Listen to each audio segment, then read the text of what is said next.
عداوتیں، جھگڑا، حسد، غصہ، تفرقے، جدائیاں، بدعتیں، بغض، نشہ بازی، ناچ رنگ۔ زبور 24 اس کی 3 آیت سے 5 آیت تک۔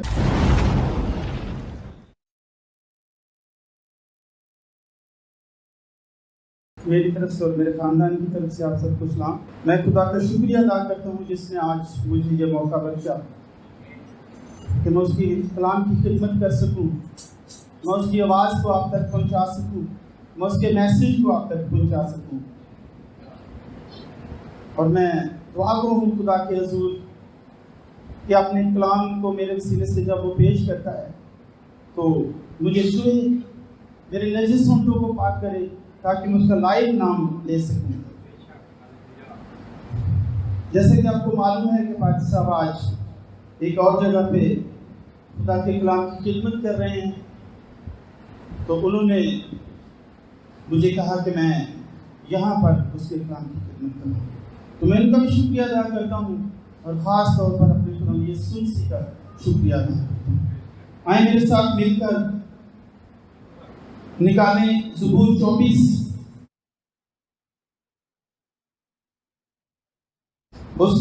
اس کی 3 آیت سے 5 آیت تک ہم تلاوت کریں گے۔ خداوند کے پہاڑ پر کون چڑھے گا اور اس کے مقدس مقام پر کون کھڑا ہوگا؟ وہی جس کے ہاتھ صاف ہے اور جس کا دل پاک ہے، جس نے بطالت پر دل نہیں لگایا اور مکر سے قسم نہیں کھائی، وہ خداوند کی طرف سے برکت پائے گا، ہاں اپنے نجات دینے والے خدا کی طرف سے صداقت۔ خدا کے کلام کے پڑھے سنے اور سمجھے جانے پر اس کی برکت ہو۔ ہم سب مل کر کہیں گے آمین۔ آج کے اس کلام میں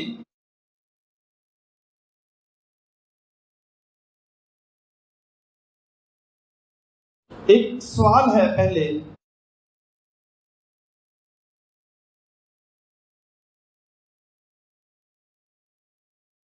خداوند کے پہاڑ پر کون چڑھے گا اور اس کے مقدس مقام پر کون کھڑا ہوگا؟ کس کو یہ شرف حاصل ہوگا، کس کو یہ اعزاز حاصل ہوگا کہ وہ خدا کے سامنے حاضر ہوگا؟ مقدس پہاڑ ایک اعلیٰ اور ہائر اسپرچول مقام ہے، اسپرچول گراؤنڈ ہے، ایک معیار ہے، روحانی معیار کہ کون اس کو حاصل کرے گا۔ اور پھر مقدس مقام کا ذکر آتا ہے، اور مقدس مقام ایک پاک ترین مقام ہے، کون وہاں پر پہنچے گا؟ تو جو خداوند کا پہاڑ جو کہ ایک ہائر اسپرچول گراؤنڈ ہے، جو کہ ایک اعلیٰ مقام ہے روحانیت کا، وہاں تک پہنچنا ایک طرح سے خدا کے قریب پہنچنا ہے، خدا کی حضوری میں جانا ہے۔ اور اس کے لیے انسان کو پاکیزہ ہونا ضروری ہے۔ یہاں پر چند باتیں جو ہیں وہ بیان کی گئی ہیں کہ ہاتھ صاف ہوں، دل پاک ہو، بطالت نہیں ہونی چاہیے اور قسم نہیں ہونی چاہیے، خاص طور پر مکر سے کھائی ہوئی قسم۔ آئیں ہم ایک اور حوالے کی طرف جاتے ہیں۔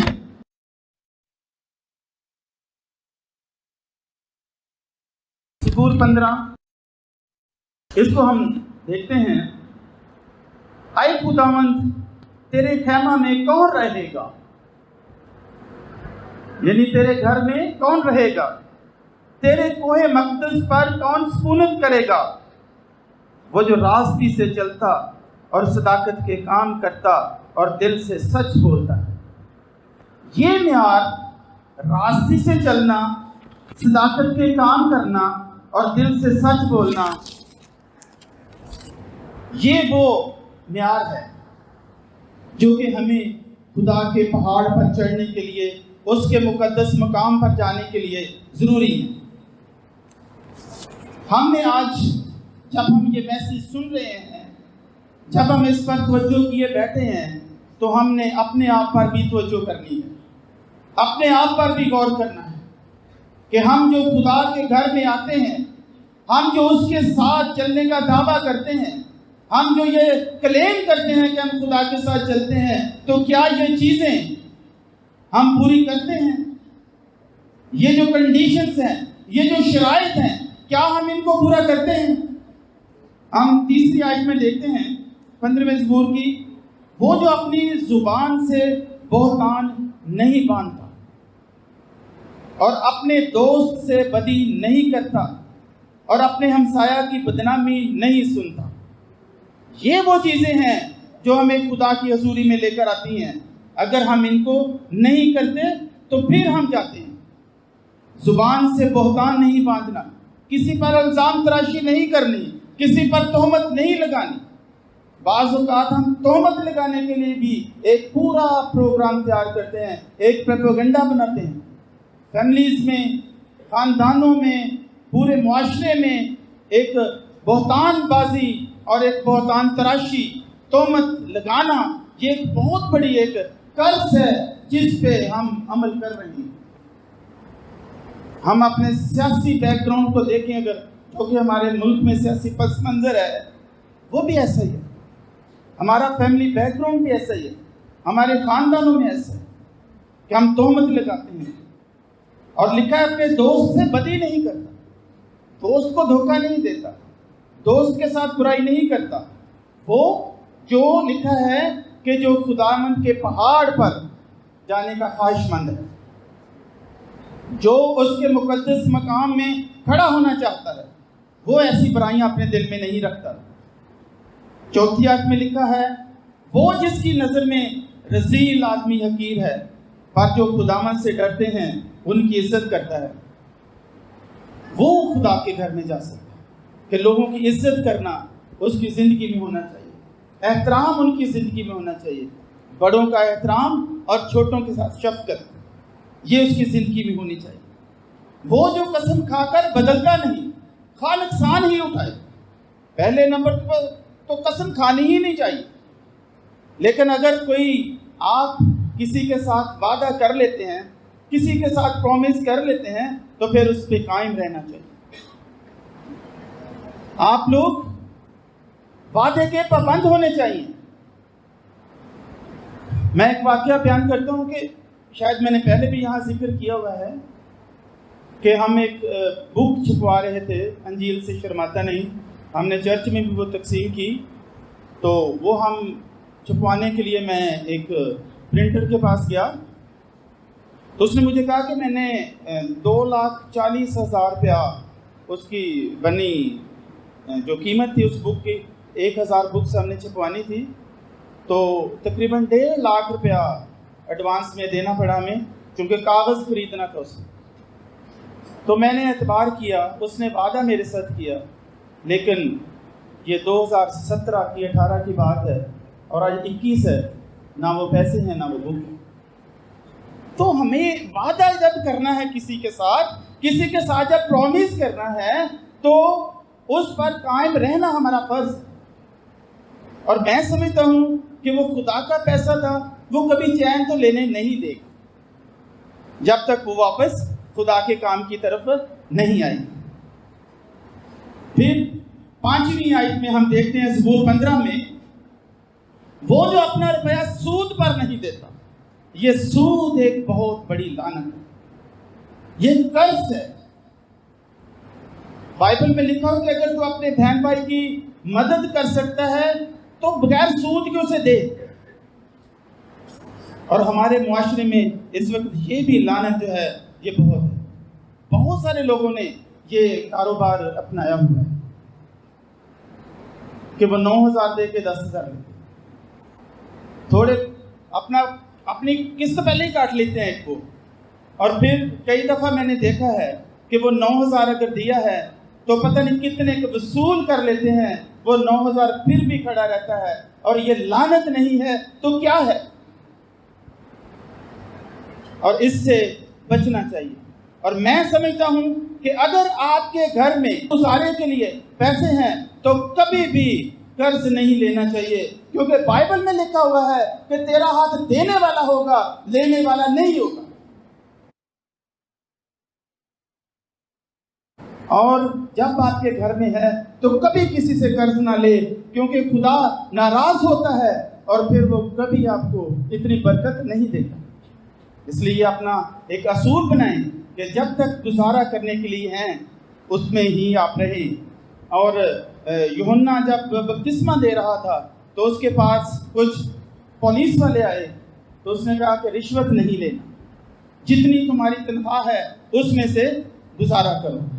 تو جو آپ کی آمدن ہے اس میں سے گزارا کرنا چاہیے۔ دوسرے کا منہ لال دیکھ کر اپنا منہ تھپڑ مار کر لال کرنے کی ضرورت نہیں ہے کہ ہم اپنی اس آمدن سے بھی زیادہ خرچ کر بیٹھے۔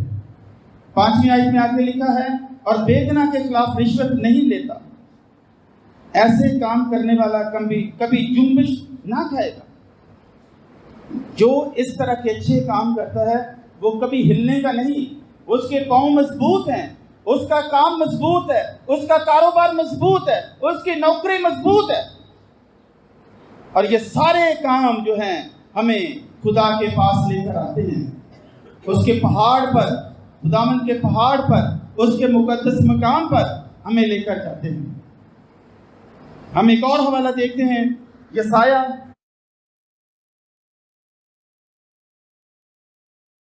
اس کا 33 باب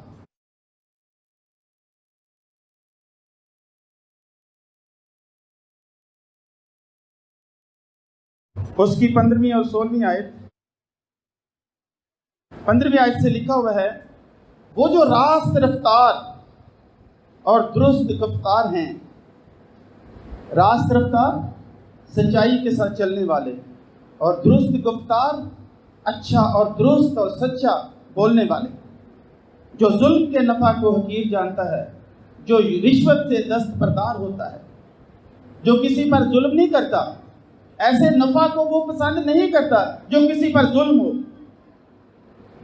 5 روپے کی چیز لے کر آئے اور 10 روپے کی بیچے تو یہ ظلم کا نفع ہے۔ مناسب نفع کمانا چاہیے۔ ہم اس کو جو کاروبار کرتے ہیں ہمیں اپنے کلام کے مطابق ان کے اصول و ضوابط جو ہیں وہ ترتیب دینے کی ضرورت ہے۔ پھر آگے لکھا ہوا ہے، جو رشوت سے دستبردار ہوتا ہے، جو اپنے کان بند کرتا ہے تاکہ خون ریزی کے مضمون نہ سنیں۔ ہم داستانیں سنتے ہیں، ہم لوگوں کی کہی ہوئی باتوں کو سنتے ہیں کہ میں نے کس طرح فلاں کو نقصان دیا، میں نے کس طرح اس کے پیسے چرائے، میں نے کس طرح اس کو کاروبار میں نقصان دیا، میں نے ایسی چلاکی دکھائی کہ کسی کو پتہ ہی نہیں چلا۔ لکھا ہے کہ ایسے کاموں کو سننے سے بھی اپنے کان بند رکھیں، بری باتوں کو سننا بھی نہیں، اور آنکھیں موندتا ہے تاکہ زیانکاری نہ دیکھے۔ یہ معیار ہے جو خداوند کے پہاڑ پر چڑھنے کے لیے، جو خداوند کے مقدس مقام پر کھڑے ہونے کے لیے ہے۔ اور یہ جو کام کرتا ہے، آگے لکھا ہوا ہے، وہ بلندی پر رہے گا، اس کی پناہ گاہ پہاڑ کا قلعہ ہوگا۔ یعنی کہ وہ ترقی کرے گا، جب بلندی پر ہوگا تو وہ ترقی کرے گا۔ ہمارے کاروبار کی، ہمارے کاموں کی، ہماری نوکریوں کی پروٹیکشن خدا دیتا ہے، پھر وہ ہمیں محفوظ رکھتا ہے۔ آگے لکھا ہوا ہے، اس کو روٹی دی جائے گی، اس کا پانی مقرر ہوگا، اس کو خوراک ملے گی، پریشان ہونے کی ضرورت نہیں ہے، پانی بھی ملے گا، پریشان نہیں ہونا۔ وہ آج کل ایک بڑا مشہور ڈائلاگ ہے، گھبرانا نہیں ہے۔ تو اس لیے میں سمجھتا ہوں کہ خدا کا کلام کہتا ہے، مسیح نے کہا تم نہ گھبراؤ، اور یہ جب گھبرانا نہیں کا ڈائلاگ آتا تو میں سمجھتا ہوں کہ وہ ایک کلام مقدس کا ڈائلاگ ہے جو بولا جاتا ہے، کیونکہ مسیح نے ہمیشہ کہا کہ تم گھبرانا نہیں۔ جب میں تمہارے ساتھ ہوں، جب وہ ہمارے ساتھ ہوں تو گھبرانا کس بات کا؟ وہ لکھا ہوا ہے، اس کی روح، اس کو روٹی دی جائے گی، یعنی کہ یہ پہلے سے مقرر ہے، مستقبل کی بات ہو رہی ہے، حال کی بات نہیں ہو رہی، آنے والے وقت کی بات ہو رہی ہے کہ اس کو روٹی دی جائے گی، اس کا پانی مقرر ہوگا۔ لیکن اب تک میں نے جتنی باتیں کہیں ان پر اسے قائم رہنے کی ضرورت ہے. اور پھر جو مرضی کوئی کر لے، جو اس کا فیوچر ہے، جو اس کا مستقبل ہے، اس کو کچھ نہیں ہونے والا. وہ ملے گا ہی ملے گا، لیکن اس کو خود پہلے اچھے طریقے سے اس کے ارشادات پر، اس کے احکامات پر عمل کرنے کی ضرورت ہے. پھر ہم دیکھتے ہیں کہ لکھا ہوا ہے کہ اس کے ہاتھ صاف ہوں. ہاتھ صاف ہونے ضروری ہیں. ہم زبور 18 اس کی 20ویں آیت میں دیکھتے ہیں،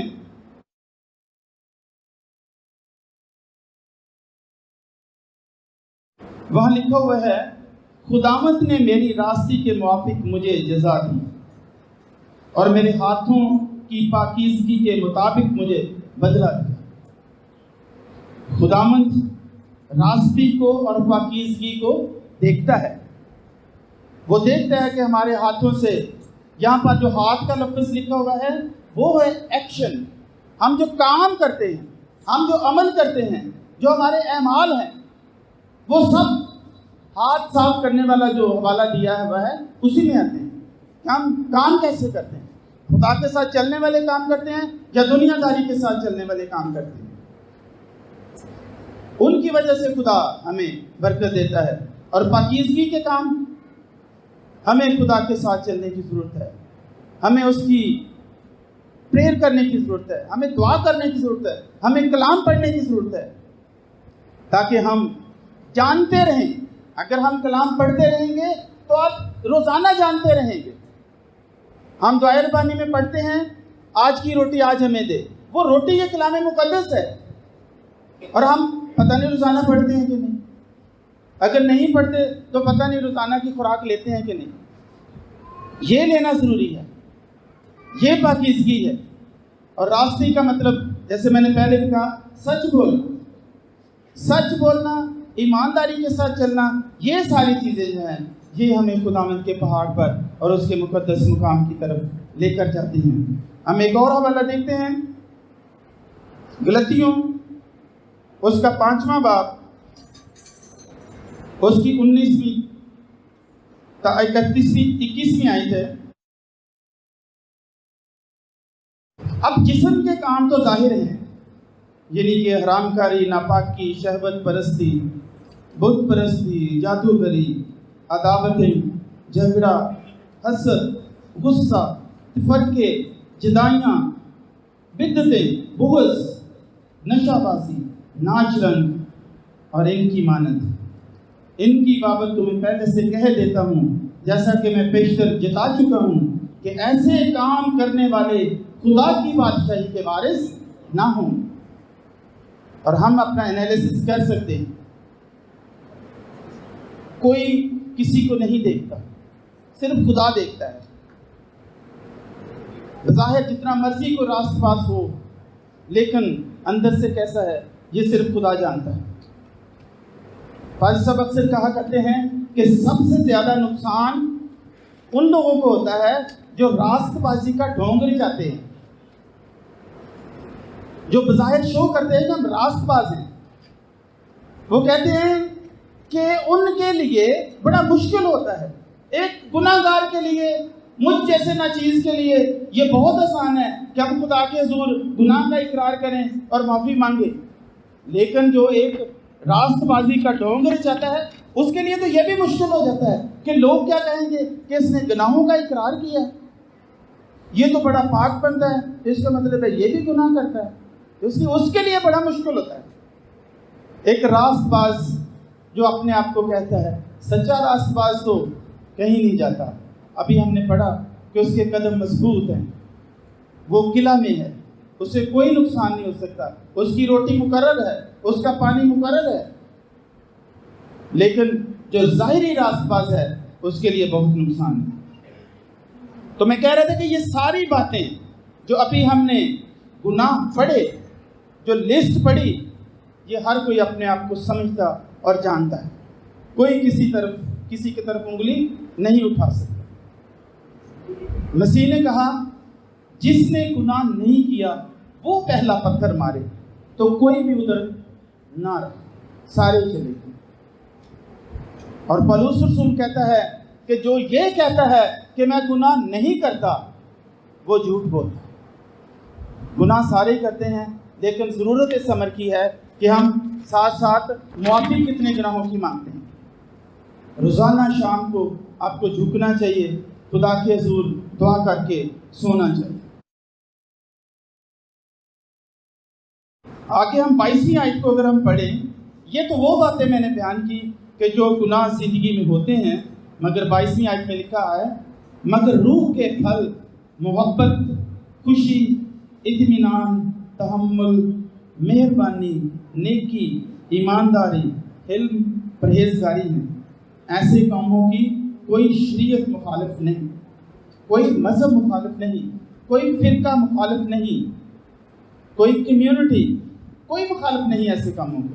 ایسے کام جو کرتے ہیں ان کو خدا پسند کرتا ہے، لیکن ایسے کام ہوتے نہیں ہیں۔ مجھے بہت اچھے طریقے سے یاد ہے، میں خانے وال میں اس وقت ٹیچر تھا، تو ایک اسٹوڈنٹ تھی میری، اس نے کہا کہ میں نے بپتسمہ لینا ہے آج۔ میں نے کہا ایک چیز پھر آپ کو یاد رکھنی ہوگی کہ آپ کو خدا کے ساتھ باقاعدگی سے چلنا ہوگا۔ وہ کہتے نہیں سر پھر میں نہیں لیتی بپتسمہ۔ تو یہ ہے بات کہ ہم بعض اوقات ایسے کاموں کو کرنا ہمارے لیے بڑا مشکل ہوتا ہے۔ محبت، خوشی۔ کل میں ایک ویڈیو دیکھ رہا تھا، اس میں ایک بہن نے دوسری کو مارا، چھوٹی چھوٹی بہنیں تھیں، تو چھوٹی بہن کو اس کے باپ نے کہا کہ اس سے سوری کرو۔ کہتے سوری نہیں میں نے کرنا، میرا کوئی قصور نہیں، میں نے سوری نہیں کرنا۔ اس نے کہا نہیں سوری کرو اس سے، یہ بری بات ہے کہ آپ کہہ رہی ہیں میں سوری نہیں کرنا۔ اس نے نہیں کرنی، میں نے نہیں کرنی، مجھ سے نہیں ہوتی سوری۔ اس نے کہا بڑے پیار سے، تحمل سے اس نے کہا کہ اچھا چلو آپ منہ سے تھوڑا سا نکال لو تو صحیح سوری۔ تو بہت مشکل سے اس لڑکی نے، چھوٹی نے سوری کہا۔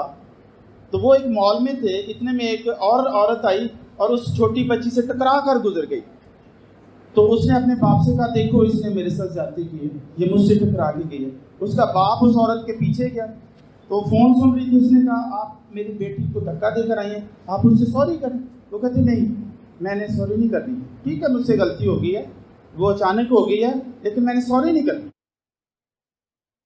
وہ کافی دیر اسے سمجھاتا رہا کہ آپ سوری کریں، وہ میری بیٹی کہہ رہی ہے کہ اس کو مجھ سے سوری کرنی چاہیے، لیکن اس نے سوری اس سے نہیں کی۔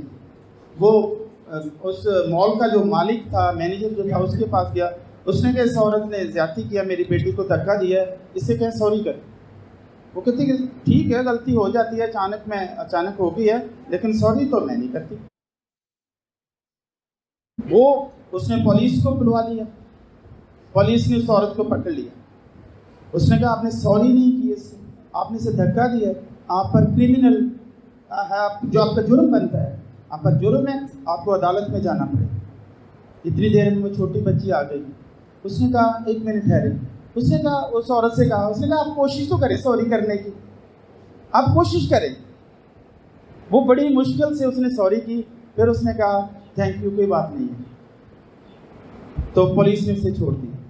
تو یہ جو میں کہہ رہا ہوں کہ یہ جو اچھے کام ہیں یہ کرنا بڑا مشکل ہے، حوصلہ ہی نہیں پڑتا۔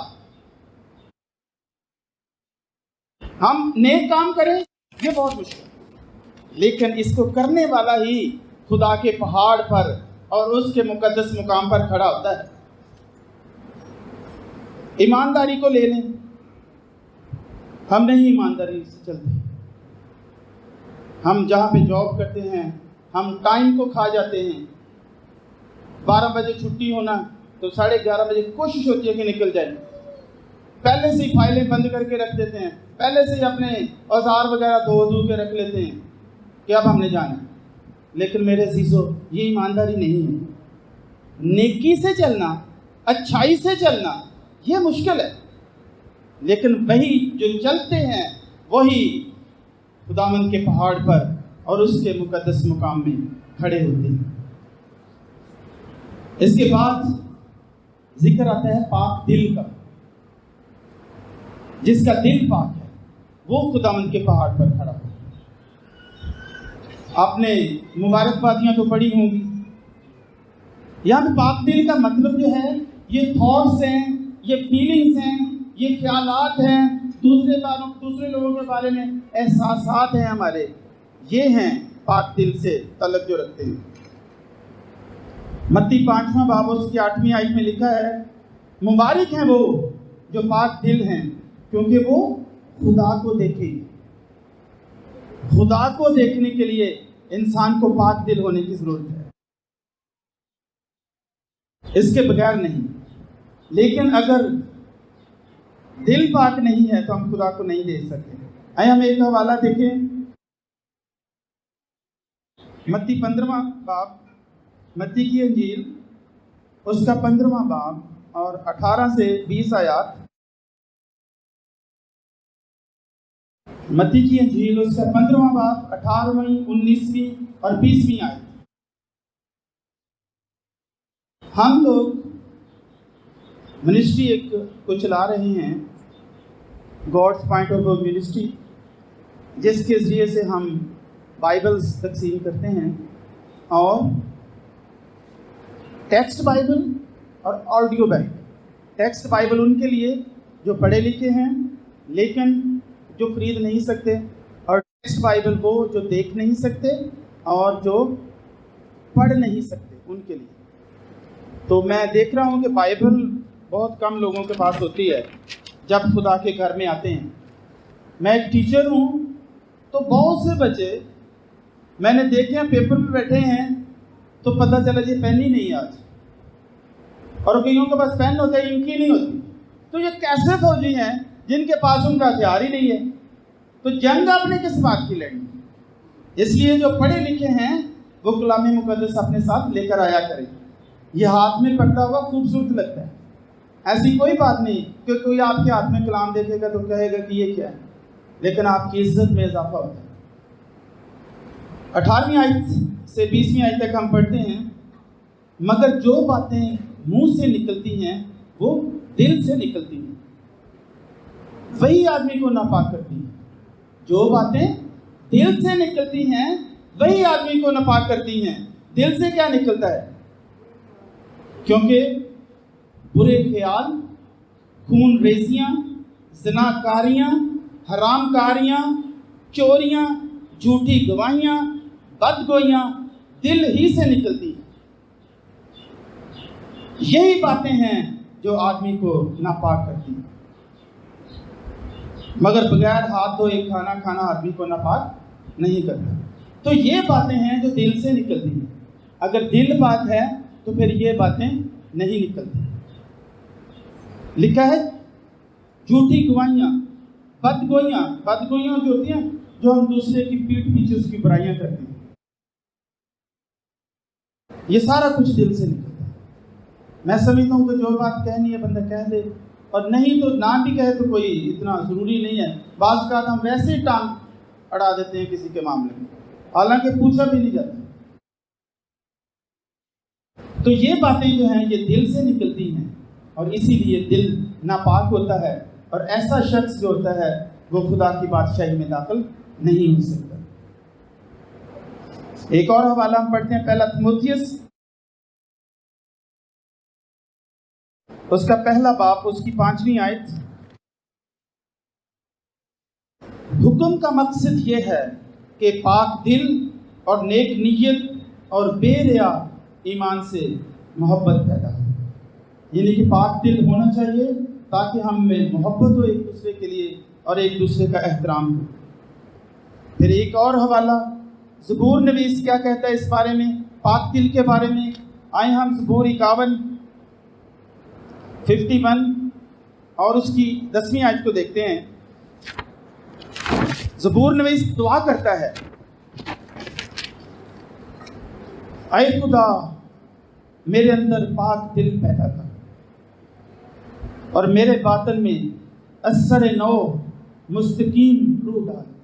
مستقیم روح ہوتی ہے جو سیدھا چلتی ہے، جس میں پل نہیں ہوتے کہ پل میں گھڑی، پل میں ماشا، پل میں تولا، پل میں ماشا، ایک گھڑی میں کچھ دوسری گھڑی میں کچھ، ابھی بڑا اچھا ماحول دوسرے لمحے پتہ نہیں کیا ہوگا۔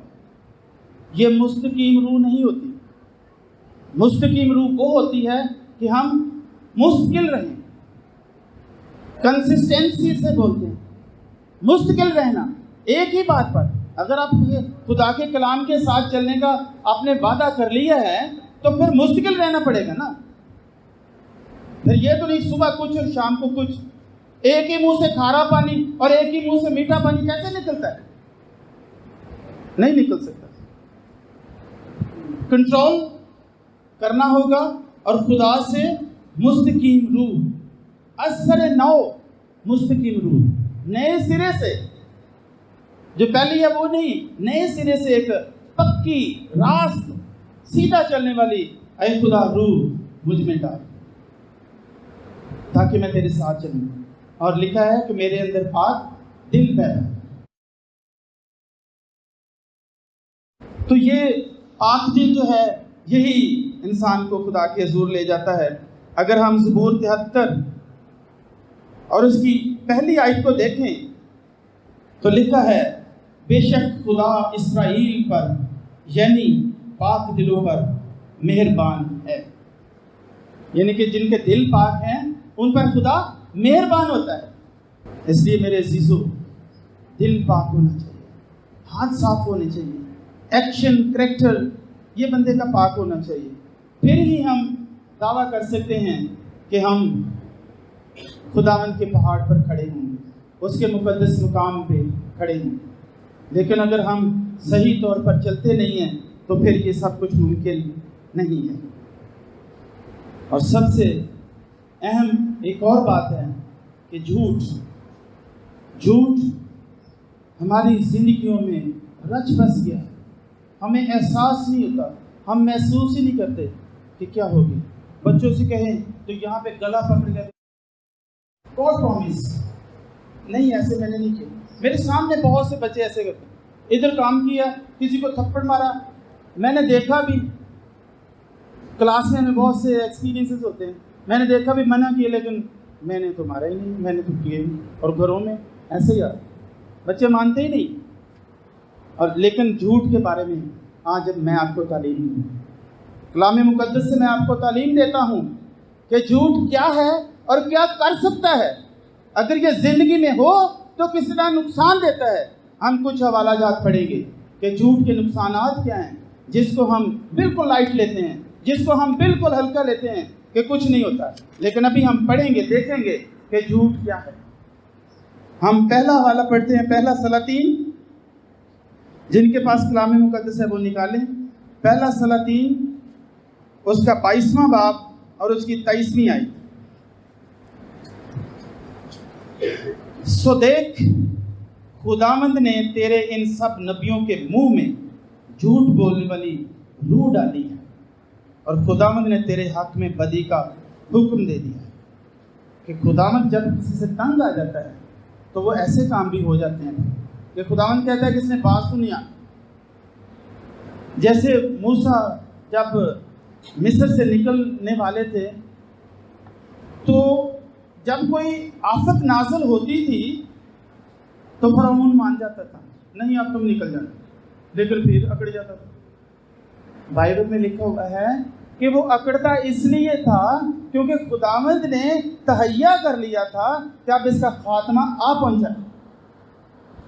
ہم نئے عہد نامے میں پڑھتے ہیں کہ جب کوئی انسان باز ہی نہیں آتا گناہ سے تو پھر لکھا ہے کہ خدا اسے ناپسندیدہ عقل کے حوالے کر دیتا ہے, چھوڑ دیتا ہے اسے کہ اب تو نے جو کرنا ہے پھر کر لے, جس راستے پر تو نے چلنا ہے اب چل.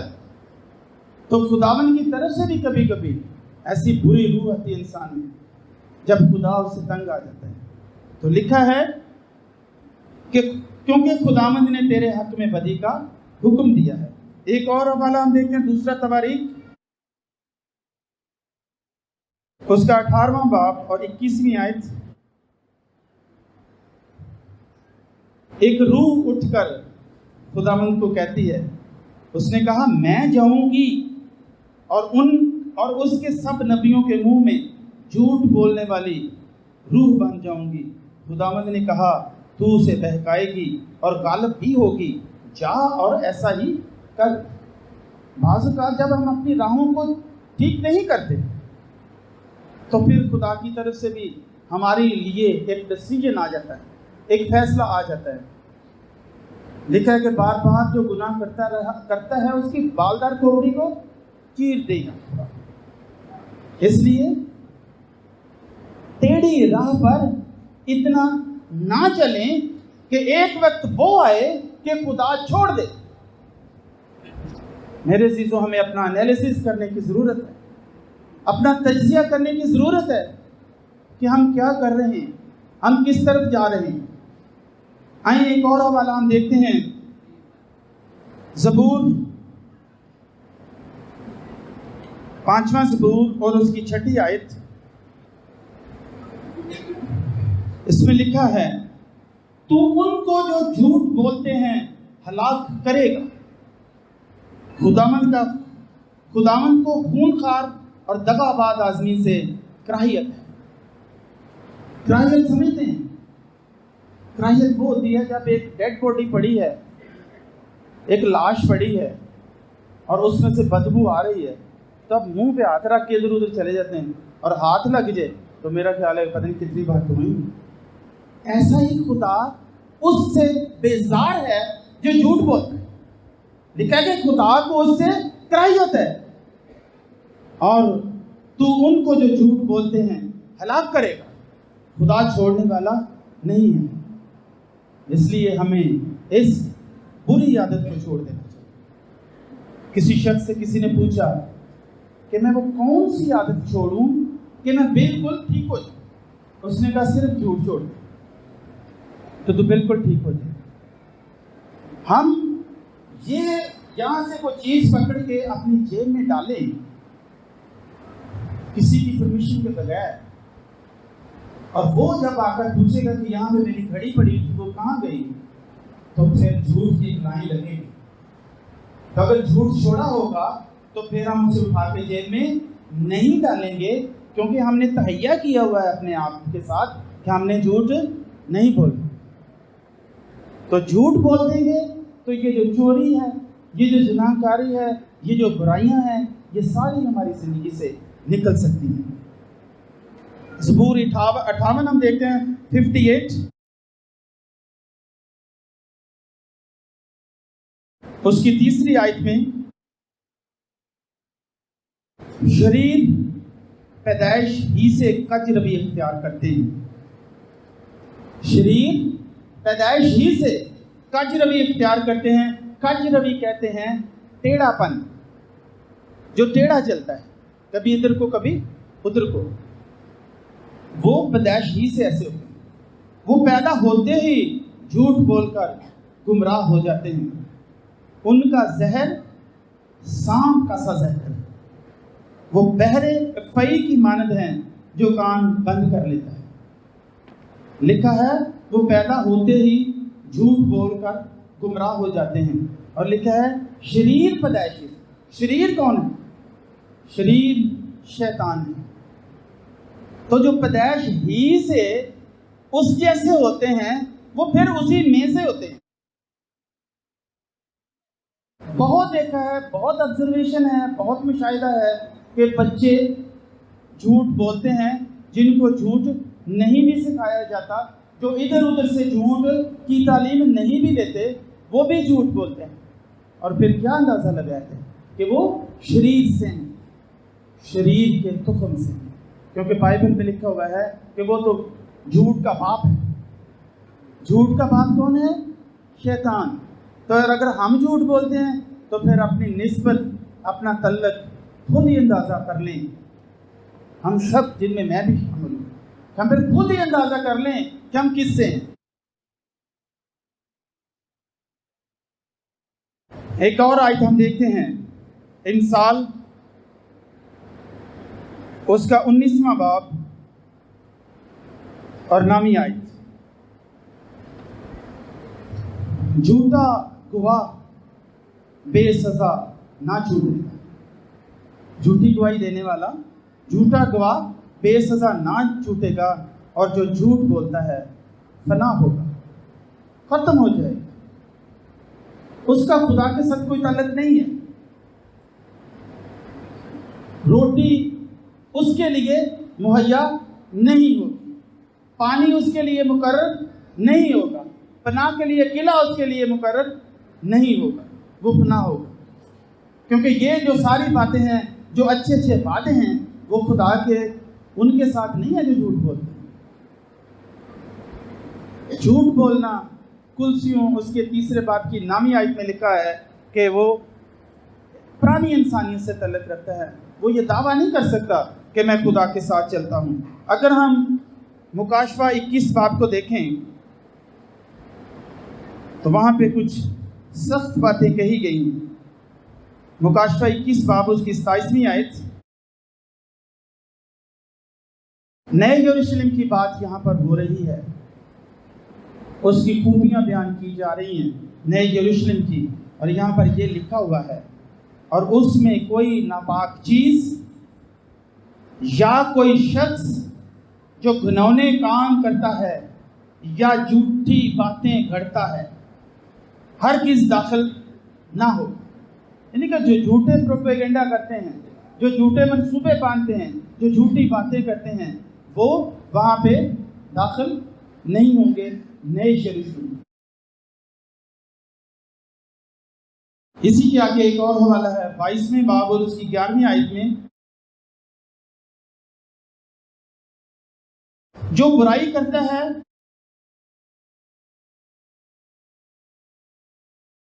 وہ برائی کرتا ہی جائے گا، جو نجس ہے وہ نجس ہوتا ہی جائے گا، اور جو راست باز ہے وہ راست بازی کرتا ہی جائے گا، جو پاک ہے وہ پاک ہوتا ہی جائے گا. ایک بات آخر میں کہنا چاہتا ہوں قسم کے بارے میں. متی 5واں باب اس کی 33ویں سے 37ویں آیت ہم پڑھیں گے، اس کے بعد ہم دعا کریں گے.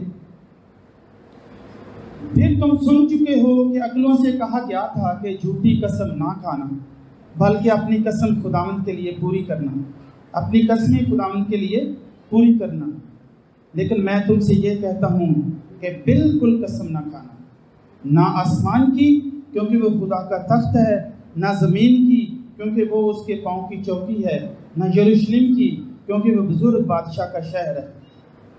نہ اپنے سر کی قسم کھانا کیونکہ تو ایک بال کو بھی سفید یا کالا نہیں کر سکتا، بلکہ تمہارا کلام ہاں ہاں یا نہیں نہیں ہو، کیونکہ جو اس سے زیادہ ہے وہ بدی سے. یعنی کہ آپ کہہ دیں کہ میں نے نہیں یہ کیا، بس اتنا ہی کافی ہے.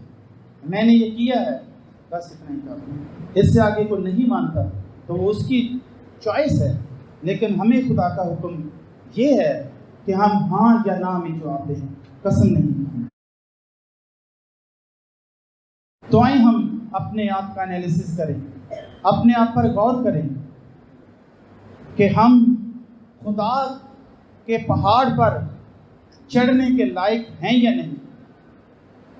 ہم اس مقدس مقام میں داخل ہونے کے لائق ہیں یا نہیں، جس میں کوئی گناہ گار داخل نہیں ہو سکتا تھا، صرف کاہن داخل ہوتا تھا جو اپنے آپ کو کئی دنوں تک پاک کرتا تھا.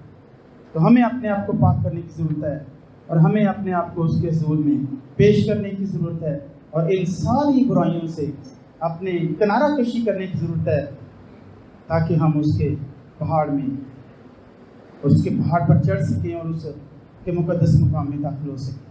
آئیں ہم اپنی آنکھوں کو بند کریں.